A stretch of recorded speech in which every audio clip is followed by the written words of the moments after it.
عمل سے بڑھ کر اس کی قبولیت کا اہتمام کرو، اس لیے کہ پرہیزگاری کے ساتھ کیا گیا توڑا عمل بھی بہت ہوتا ہے، اور جو عمل مقبول ہو جائے وہ کیسے توڑا ہوگا۔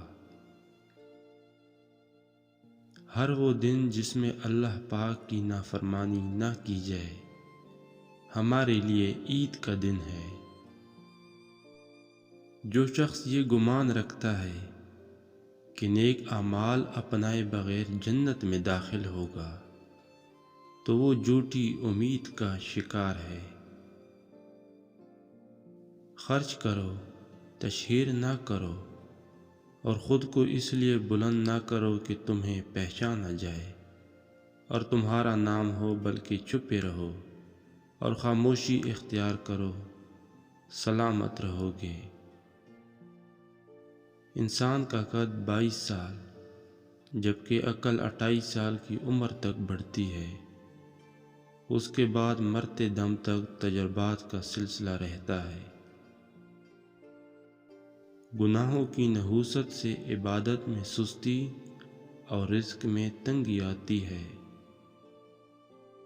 بندہ بے صبری کر کے اپنے آپ کو حلال روزی سے محروم کر دیتا ہے اور اس کے باوجود اپنے مقدر سے زیادہ حاصل نہیں کر پاتا۔ جس تکلیف کے بعد جنت ملنے والی ہو وہ تکلیف نہیں، اور جس راحت کا انجام دوزخ پر ہو وہ راحت نہیں۔ اپنی رائے کو کافی سمجھنے والا خطرے میں ہے۔ جب تم اپنے دشمن سے بدلہ لینے پر قادر ہو جاؤ تو اس کے شکرانے میں اسے معاف کر دو۔ ان لوگوں میں سے مت ہونا جنہیں نصیحت اسی وقت فائدہ دیتی ہے جب ملامت میں مبالغہ یعنی بہت زیادہ شرمندہ کیا جائے۔ لالچ کی چمک دیکھ کر اکثر عقل مار کھا جاتی ہے۔ جب کسی شخص کی عقل کامل ہو جاتی ہے تو اس کی گفتگو میں کمی آ جاتی ہے۔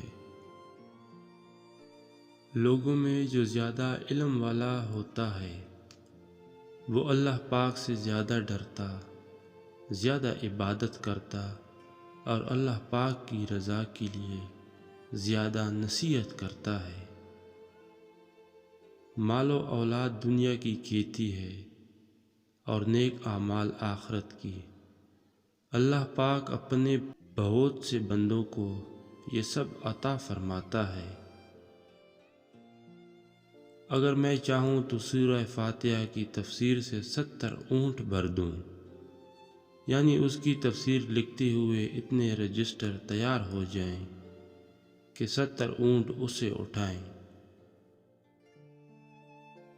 اگر شراب کا ایک قطرہ کنویں میں گر جائے پھر اس جگہ منارہ بنایا جائے تو میں اس پر اذان نہ کہوں، اور اگر دریا میں شراب کا قطرہ گرے پھر دریا خشک ہو اور وہاں گھاس پیدا ہو تو میں اس میں اپنے جانوروں کو نہ چراؤں۔